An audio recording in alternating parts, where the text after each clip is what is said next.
Bonjour à tous, il est 7 heures et bienvenue dans Bonjour Omerta. Suite à la fermeture du géant Brandt et de la nouvelle vague de manifestations de la part des agriculteurs un peu partout en France, je reçois ce matin Nicolas Dupont-Aignan afin de discuter ensemble des causes et des conséquences liées à ces événements, mais aussi de l'avenir du Made in France. Monsieur Dupont-Aignan, bonjour, merci d'être avec nous ce matin. Bonjour. Alors aujourd'hui, on se retrouve pour décrypter ensemble l'actualité concernant la liquidation du géant Brandt, en abordant les causes de cette fermeture, les impacts que ça provoque, mais aussi la portée politique plus large que représente cet événement, notamment en abordant aussi les grosses manifestations de ce week-end concernant les agriculteurs. Alors, pour commencer, selon vous, quelles sont les véritables raisons qui ont conduit à la fermeture du géant Brandt et est-ce qu'elles relèvent uniquement de difficultés économiques ? Oh, il y a beaucoup de raisons qui se cumulent, malheureusement. D'abord, dire que l'électroménager en France a été éradiqué. Brandt était une sorte de survivant. Éradiqué pourquoi? Parce que on subventionne, avec l'argent public, l'installation de nos entreprises dans les pays de l'Est. Ça a été la fermeture de Whirlpool, souvenez-vous, à Amiens. C'est-à-dire que chaque année, la France donne entre 10 milliards d'euros à l'Union européenne, qui subventionne l'installation des usines en Roumanie, en Pologne, en Hongrie, etc.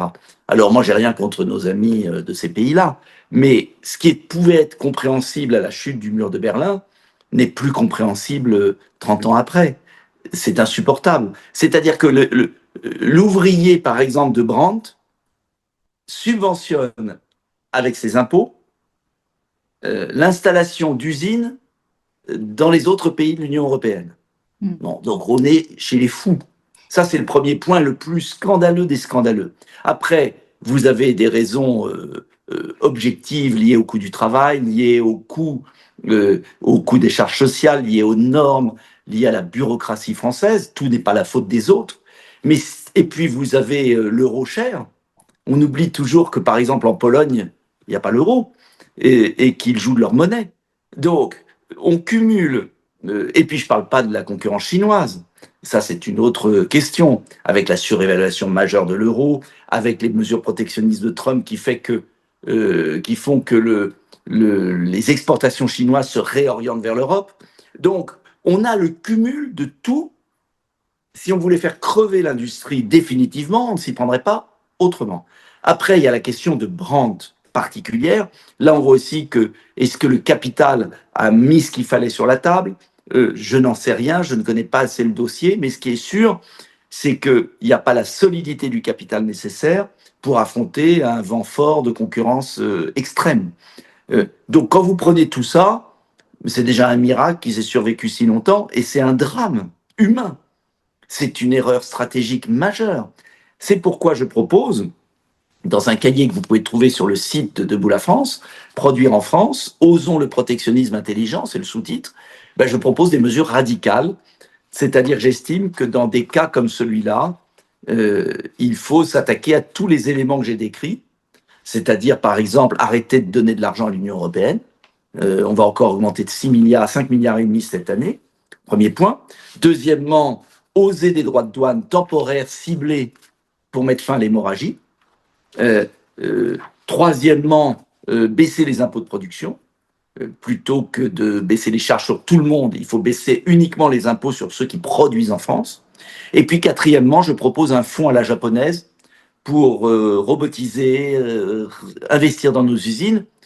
Parce que ce qui est impressionnant, c'est que l'Union européenne finance la modernisation des usines dans les autres pays. Et nous n'avons pas assez de capitaux et l'Union européenne nous interdit d'aider nos entreprises à se moderniser par des prêts bonifiés à long terme, etc. etc. Donc on est vraiment dans quelque chose de scandaleux que les gens ne connaissent pas. Les gens ne le savent pas. Voilà, je ne veux pas être plus bavard, mais il y a tous ces éléments qui portent des conséquences tragiques. Vous évoquez justement souvent la désindustrialisation. En quoi le cas Brandt justement relève de l'état général de notre souveraineté économique et de notre capacité finalement à protéger les entreprises stratégiques? Alors, je vais être très franc. Brandt n'est pas une industrie stratégique au sens qu'on l'entend parfois. Mais justement, je m'élève contre cette idée qu'on ne devrait protéger que des industries dites stratégiques. Parce qu'on ne vit pas que des industries dites stratégiques. Et ça a été toute l'idée des 30 dernières années, nous expliquant, en gros, que c'était pas, en fait, pas grave si on fabriquait nos lave-vaisselle à l'étranger, nos voitures à l'étranger, etc. Sauf que, à force de dire cela, notre valeur ajoutée industrielle en France a été divisée par 2 en 30 ans à peu près. On est passé de 20 à 10% du PIB. L'emploi industriel a perdu 2 millions à peu près, selon les comptes. Et on arrive au point où, à 10%, un peu moins, il n'y a plus d'effet de seuil, c'est-à-dire que les filières sont toutes désorganisées. Et quand vous n'avez pas une filière industrielle, eh bien très vite, ça part dans tous les sens. Et le grand danger, c'est de devenir un pays désindustrialisé, c'est-à-dire sans les gains de productivité qu'apporte l'industrie. Un coiffeur ne pourra jamais faire plus de coupes de cheveux dans la journée. Un producteur d'automobile, de lave-vaisselle, de tout ce que vous voulez, peut avoir des gains de productivité immenses. Et donc une valeur ajoutée qu'elle apporte au pays par des emplois bien payés, par une recherche, par des exportations, etc. Donc on voit très bien que nous sommes dans le piège de cette vision fausse de celui qui disait qu'on pouvait avoir une France sans usine et que c'était pas grave. Ben si, c'est très grave. Oui, parce que même si Brandt n'était pas une entreprise stratégique, c'était quand même un symbole de l'industrie française. Donc en quoi la disparition d'un tel acteur dit de l'avenir du Made in France et de notre capacité à concurrencer les géants étrangers? C'est 700 emplois de moins d'après ce que j'ai vu à peu près d'Orléans. C'est un drame pour Orléans. Et c'est surtout que, en fait, personne ne comprend une chose, enfin comprend, si, il y en a beaucoup qui le comprennent, mais on ne le dit pas, c'est différent. C'est que la crise budgétaire française, le déficit de notre budget, est plus lié à l'effondrement des recettes qu'à l'accroissement des dépenses. J'ai proposé dans Où va le pognon, un bouquin que j'ai écrit il y a 3 ans, des réductions de dépenses très fortes, là où pour moi il y a des gaspillages insensés. Mais si on regarde, et c'était un article des Échos, donc c'est pas un journal qui m'est favorable, si on regarde un article des Échos récent, j'ai plus en tête les chiffres, mais ce qui est très intéressant, c'est qu'il nous explique en gros que depuis la crise du Covid, les dépenses de la France, du budget de l'État, n'augmentent pas plus que dans les pays de la zone euro et plutôt moins. Ça veut dire quoi? Ça veut dire qu'en fait, on appuie sur le frein des dépenses, mais comme les recettes s'effondrent, le déficit explose. Et pourquoi les recettes s'effondrent? Parce que notre pays perd de sa substance économique. Donc, quand est-ce que les technocrates qui nous gouvernent, et les européistes qui nous gouvernent, comprendront que la désindustrialisation est un drame social, mais c'est aussi un drame financier. Et voilà pourquoi il faut changer de politique au plus vite. Et voilà pourquoi je propose un protectionnisme national. Ah là là, alors là, je vois d'ici les grands cris, parce que on nous parle de préférence européenne toute la journée, mais le plus gros déficit, il est avec la Chine, plus de 50 milliards, mais il est aussi avec les pays de l'Union européenne. Donc, oui, il faut un protectionnisme national. Et le protectionnisme national est le seul moyen pour forcer nos partenaires européens à accepter un protectionnisme européen. Parce qu'on parle tout le temps du protectionnisme européen, mais nos voisins n'en veulent pas. Pourquoi? Parce que certains ont un excédent. Nous avons un déficit commercial. Un pays qui a un déficit a intérêt à se protéger. Un pays qui a un excédent n'a pas intérêt à mettre des barrières douanières. Donc les intérêts de l'Allemagne et des pays du Nord et les intérêts des pays du Sud sont divergents. Donc, si la France mettait des droits de douane nationaux sur des produits, ce serait un tremblement de terre en Europe et ça forcerait à remettre toutes les cartes sur la table. Je ne vois que ça aujourd'hui pour éviter la disparition. Là, on parle de disparition nationale, hein, économique. Et tous ces gens qui se prennent pour des grands cadors de la finance, actuellement, ils sont en train de liquider la France, sa force agricole et industrielle. Vous avez parlé de la perte d'emploi que cela provoquait. Est-ce que vous pouvez nous en dire un petit peu plus sur les conséquences justement sociales et territoriales que cette fermeture provoque pour les salariés, les sous-traitants et tous les emplois concernés? Bon, c'est une France à 2 vitesses. C'est une France avec les grands centres urbains qui vivent des crédits publics, des administrations, des impôts, et puis de la France mondialisée qui va bien, c'est-à-dire il y a heureusement des entreprises françaises qui exportent, il y a du tertiaire, il y a des services financiers, il y a de l'informatique, heureusement. Mais cette France est de plus en plus ghettoisée, et puis il y a tout le reste du pays qui est en train de sombrer, dans une sorte de désert agricole, industriel et de services publics, et de misère, de paupérisation. Et les bobos à vélo dans Paris en trottinette ne le voient pas. Parce qu'ils vivent dans un monde étrange, un monde virtuel. Alors, je ne leur en veux pas, ils ont de la chance. Mais sincèrement, simplement, on ne peut pas continuer à vivre sereinement à côté de la misère. C'est pas possible. Et c'est pas en augmentant encore les impôts qu'on va y arriver. On est au record d'impôts. Donc, ce qui est terrible et terrifiant dans le débat politique français, c'est qu'on voit qu'on a une droite qui n'a toujours pas compris qu'il fallait une intervention publique de l'État, un protectionnisme, une stratégie, ce que fait Trump, et avec des baisses d'impôts et de charges aussi, attention. Hein.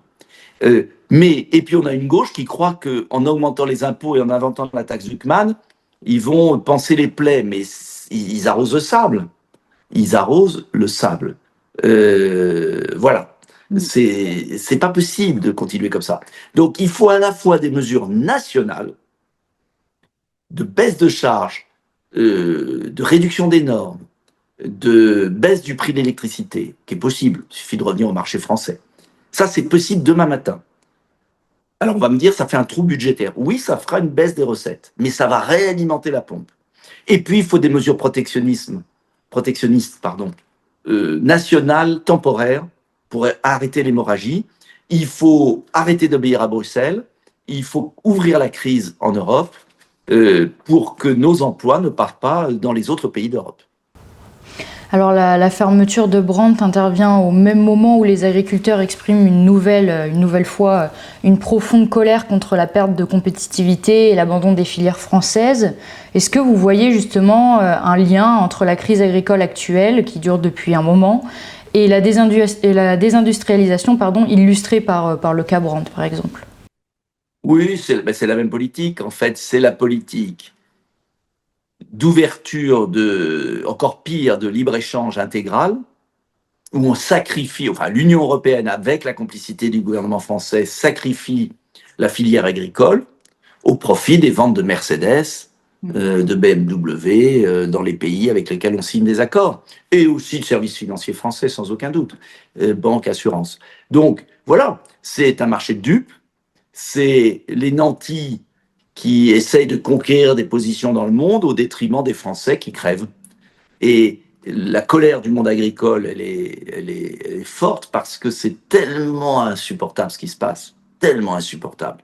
Et d'ailleurs, cette colère, elle n'est pas simplement sociale, elle est économique, puisqu'on voit bien que pour la première fois, notre balance agricole est déficitaire. C'est quand même dingue de se dire que la France, pays agricole, devient déficitaire. Mais la France était un grand pays agricole parce que le général de Gaulle l'a voulu, parce qu'il a tapé du poing sur la table en 1966 pour qu'il y ait une politique agricole commune en échange de l'ouverture des marchés industriels avec l'Allemagne, parce que Jacques Chirac ensuite a prolongé, François Mitterrand, tous. Mais Emmanuel Macron, c'est le parti de nos concurrents étrangers, il fait le politique de nos concurrents. C'est tout, on a un traître à la tête de l'État. Comment voulez-vous que ça change ? Je voyais l'interview de M. Lescure dans les Échos de ce matin, mais c'est tragique. Il continue à nous annoncer le discours européiste. Il y aura un jour une préférence européenne, mais la préférence européenne, elle se fera où ? Pas en France. Donc, soit on dessert les taux agricoles, c'est-à-dire qu'on baisse les charges et les normes de nos agriculteurs et on interdit l'importation de produits interdits chez nous. Enfin, c'est complètement fou.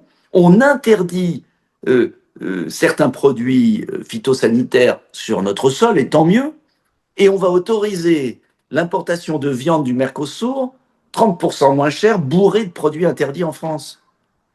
Mais qu'on comprend, enfin, c'est insupportable ce qui se passe. Et on continue. Il y a eu l'accord avec le Kenya, il y a l'accord qui se prépare avec l'Inde, il y a eu l'accord avec le Japon, il y a eu l'accord avec le Canada, il y a eu l'accord partout. Donc on ouvre à tout va et on sacrifie notre agriculture. Faut pas s'étonner que beaucoup pensent que c'est exprès. Que, en fait, il y a une stratégie à Bruxelles qui est de ne plus s'approvisionner à un prix décent en France, en Pologne et ailleurs, mais d'aller chercher des prix bon marché hors d'Europe. Parce que c'est l'intérêt de certains pays qui préfèrent acheter du poulet brésilien 30% moins cher que d'acheter du poulet français, polonais, allemand, italien. Donc on voit très bien que les choix qui sont faits ont les conséquences qui sont là. Et que ça ne sert à rien de pleurer si on ne change pas de cap. Et pour ça, il faut accepter se dégager de l'Union européenne et en sortir. Avec d'autres pays ou pas, mais il faut maintenant ouvrir la crise. Sinon, on est mort. Et les Français commencent à le comprendre. Et c'est ce que je défendrai à la présidentielle. Une sortie de l'Union européenne, une sortie négociée à plusieurs pour reconstruire l'Europe qui n'aurait jamais dû cesser d'être celle qui a marché. C'est-à-dire une Europe des coopérations intelligentes et d'une Europe de la protection. Et si nos partenaires veulent pas, eh ben qu'ils restent dans leur truc. Et nous, on s'en va. C'est la seule solution pour se sauver. Aujourd'hui, la question, c'est est-ce qu'on est capable de se sauver avant qu'il soit trop tard? Eh bien, justement, pour terminer cette émission, est-ce que vous pouvez nous en dire un petit peu plus sur ces propositions que vous portez, que vous présentez et qui peuvent finalement aider à éviter que d'autres fleurons industriels français ne subissent le même sort? Il y a toute une liste de propositions que vous avez sur le site internet de Debout la France. Il y en a 10. Rendre obligatoire, par exemple, l'étiquetage avec la part du produit en France, ce qui est autorisé pour les produits agricoles, mais pas pour les produits industriels. Supprimer la directive travailleurs détachés. On peut regagner 500 000 emplois. Enfin, c'est quand même inadmissible que on puisse recruter un travailleur d'un autre pays et pas payer les charges sociales françaises. Enfin, c'est complètement dingue. Mais c'est considérable en termes d'emploi. Bloquer, par exemple, ça, on a le droit de le faire, bloquer aux douanes les produits qui ne respectent pas les normes européennes. Je ne parle même pas de normes françaises. Chêne, 32% d'après quelqu'un que j'ai lu sur je ne sais plus où, des produits chêne ne sont pas aux normes européennes. Et on les laisse entrer. Réserver 75% de la commande publique, 50% dans un premier temps et monter en puissance, et 200 milliards d'euros à des produits français. Entre nous, c'est ce que font les Allemands, les Italiens très bien dans l'opacité. Mais nous, on respecte à la lettre les règles européennes. Établir des droits de douane compensateurs pour les importations quand il y a une crise. Rétablir le droit de veto de la France pour les accords internationaux. Et puis, accorder un crédit impôt production aux entreprises françaises qui vont relocaliser.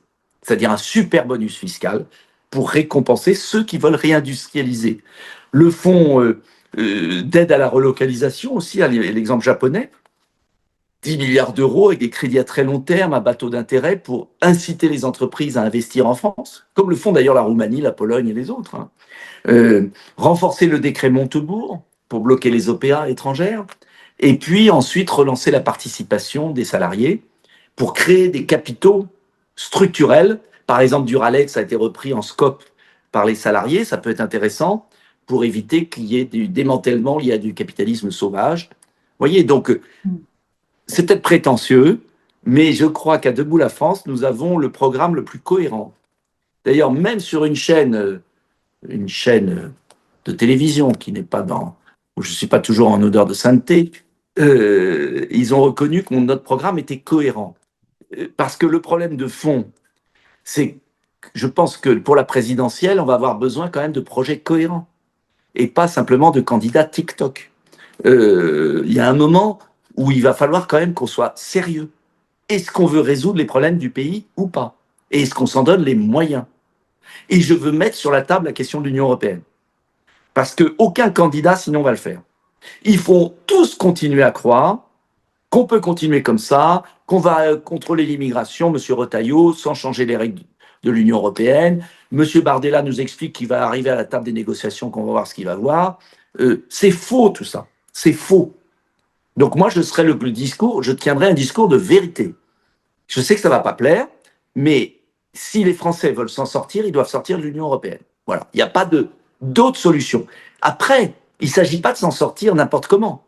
Et je pense que ces murs, pour reconstruire quelque chose de positif, il ne s'agit pas d'une fuite, il s'agit, dans mon esprit, d'une reconstruction. Et c'est la première fois qu'il y aura un candidat sérieux de sortie de l'Union européenne. C'est-à-dire un candidat qui donne un chemin. Il ne s'agit pas de partir comme ça, cheveux au vent, à tout casser. Il s'agit au contraire de dire aux Français, on va reconstruire une Europe qui a fonctionné dans le passé et qui a été trahie aujourd'hui. Donc, je pense qu'il y a un bel enjeu politique, au sens noble du terme, de proposer aux Français un choix. Et voilà ce que je vais faire. Eh ben, Monsieur Dupont-Aignan, merci beaucoup pour cette présentation et d'avoir été avec nous ce matin et de nous avoir partagé votre expertise. On espère vous revoir prochainement sur Omerta. Merci à vous. À bientôt. Et merci à vous d'avoir regardé cette vidéo. Je vous dis à demain pour une nouvelle thématique avec un nouvel invité. En attendant, je vous souhaite à tous une excellente journée. À demain.